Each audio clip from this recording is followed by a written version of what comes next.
That was pretty great. I'm making a video. Boat's sitting out of the water. But there's another boat over there. I know. Well, that's somebody's boat. That one just sits up like that, so you can lower it down when it's warm. Alright guys, so this is, I don't know, he said the something, lagoon or something, I don't even know.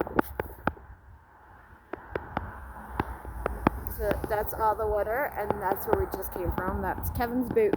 And then this looks like an abandoned building, but we did see a light on. The seaside. And that's the restaurant with, what do you call I it? guess this is Atlantic County? Cape May County. DHA. What the jail's like in Cape May County? Oh my gosh, I can't believe you're seeing all this on camera. Well, it's probably entertainment for your viewers. Alright guys, I'm gonna take one photo. We'll be back.